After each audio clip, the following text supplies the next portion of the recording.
Capítulo 1 O Disparo.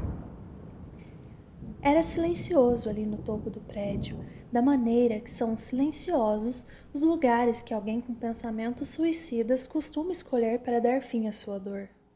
Rodrigo se debruçou na murada e olhou para baixo, medindo a distância e calculando mentalmente quantos segundos o seu corpo demoraria para atingir o solo. Um grito agudo de socorro, vindo de baixo, se rompeu, arrancando-o de seus torturantes pensamentos. Ele tentou forçar as vistas para enxergar através do brilho baço da névoa que cobria parte do asfalto, e vislumbrou uma garota correndo atordoada rua acima. Um arrepio frio transpassou sua espinha, não pelo frio da noite, mas por ter reconhecido o vestido verde musgo que volava contra o vento, conforme o quadril dela balançava com violência. Ela era uma das calouras da escola de medicina, pensou ele, ao se recordar de vê-la em um bar a poucas quadras dali, na companhia de 3 de seus antigos colegas de fraternidade, que hoje não se passavam de meros rostos embaçados em sua memória.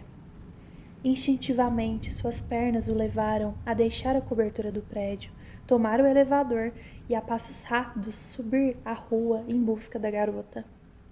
Ao dobrar a esquina, ele ouviu o som seco de um disparo e por um momento levou a mão ao peito, sentindo uma dor nefasta rasgar as suas entranhas, e ao perceber que não havia sangue, disparou a correr, até que vislumbrou um corpo estirado na rampa que levava ao estacionamento subterrâneo do shopping. Seus joelhos bateram repentinamente no chão e suas mãos aflitas tomaram a garota em seus braços, ouvindo-a balbuciar com incoerência alguma coisa em francês, enquanto o sangue jorrava de uma fenda aberta em seu peito, tingindo o tecido macio de seu vestido de vermelho. Desesperadamente ele tentou contê-lo, assistindo os olhos dela tomando um brilho úmido e distante, conforme as lágrimas escorriam por eles. Lágrimas de incompreensão, lágrimas de desespero, pensou ele melancolicamente. Seus dedos sujos de sangue escorreram pela tela do celular, enquanto ele ligava para a ambulância. Por favor, uma jovem foi baleada. Preciso de ajuda agora, gritou com seus lábios trêmulos ao sentir o coração dela se emudecer diante de seu toque. Senhor, mantenha a calma e me informe o local. A voz metálica da atendente soava do outro lado da linha de uma maneira impessoal.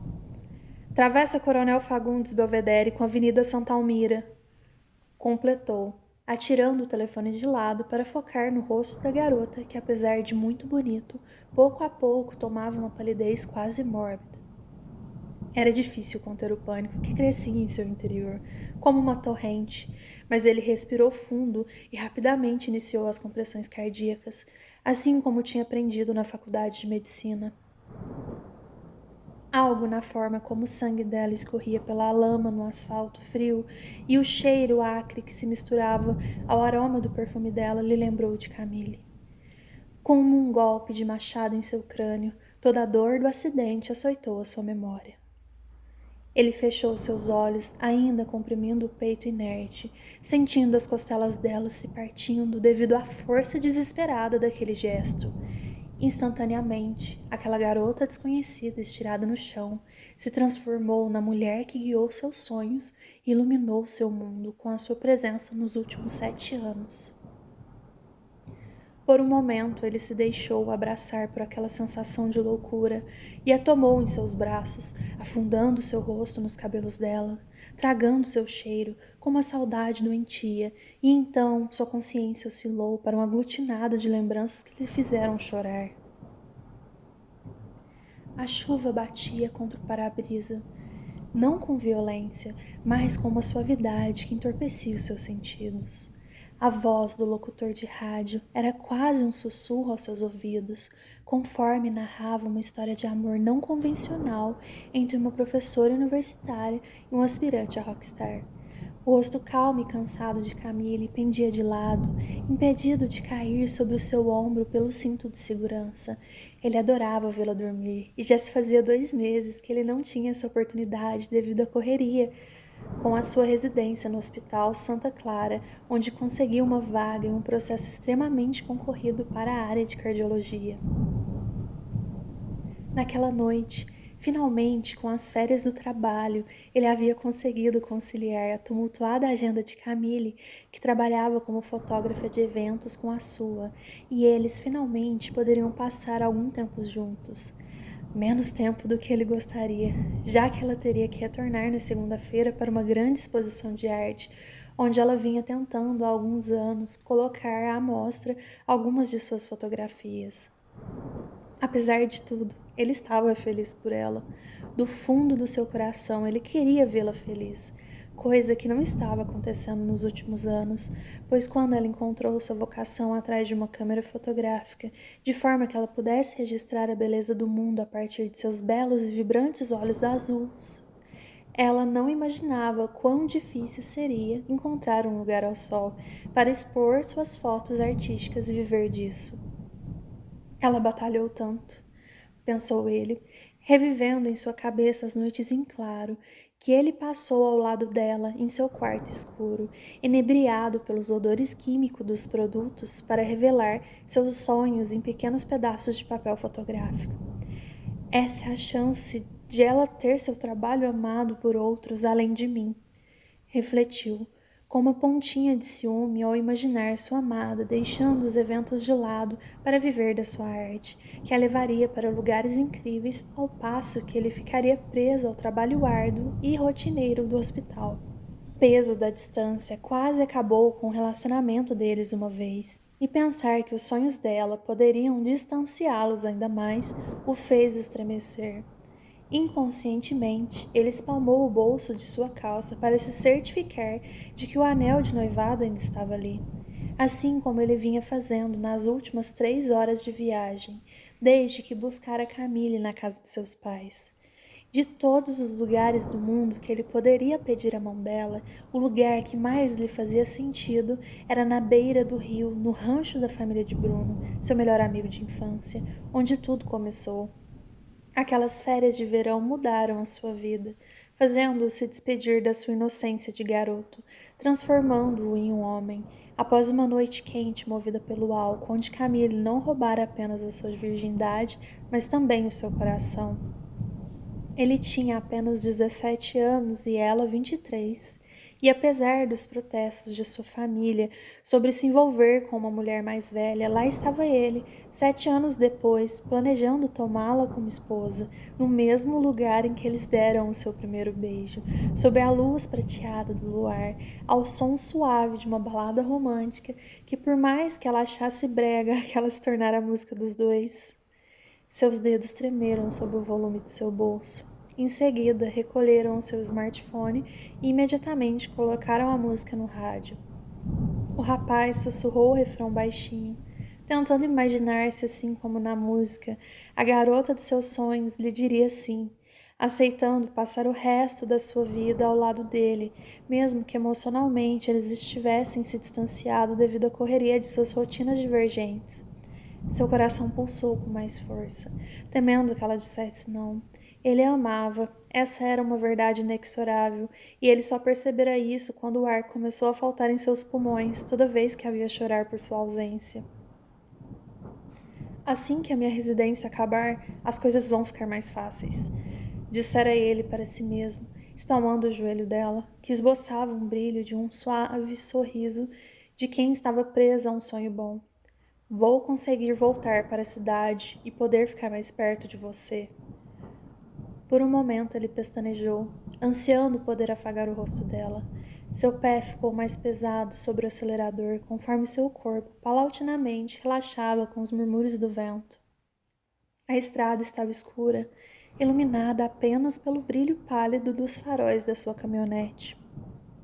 Eu espero que ela diga sim, desejou, após um longo bocejo, lutando contra o desejo incontrolável de fechar os olhos e se deixar envolver pelo calor que se desprendia do aquecedor do carro e lambia suas mãos e face. Tentando driblar o sono, ele agarrou a garrafa de café e bebeu avidamente o líquido frio, comprimindo seus lábios em razão do gosto amargo. Camille não gostava de açúcar. Dizia que fazia com que a bebida perdesse sua essência. Já chegamos? ele foi surpreendido por uma vozinha sonolenta e, antes mesmo que pudesse voltar a garrafa para o porta-copos, ficou momentaneamente cego por uma luz ofuscante vinda além da neblina. Desesperadamente, suas mãos se fecharam ao redor do volante ao se deparar com um caminhão desgovernado vindo em sua direção. Um grito de terror ritmado ao som ensurdecedor de uma buzina fez com que ele jogasse o carro para fora da estrada, escapando por míseros segundos de serem esmagados pelo enorme veículo. Ah, meu Deus, o que foi isso? Provavelmente o motorista dormiu, explicou ele, tentando voltar para a estrada. No entanto, em meio à neblina, subitamente uma árvore surgiu à sua frente, como se uma mão sobrenatural a tivesse colocado ali. O choque do impacto lançou seu corpo à frente, fazendo com que seu rosto quase explodisse contra o airbag. Seu mundo girou entre a dor e o desespero, enquanto ele lutava para manter seus olhos abertos. Rodrigo! Uma voz vinda da escuridão da mata logo à frente o fez estremecer e olhar ligeiramente para o seu lado em busca de Camille. No entanto, foi surpreendido pelo vazio ensanguentado, adornado de um montículo de cacos de vidro e galhos quebrados. «Camille!» berrou, livrando-se do cinto de segurança, e desceu do carro tropegamente, tateando na penumbra. «Querida, por favor, fale comigo!»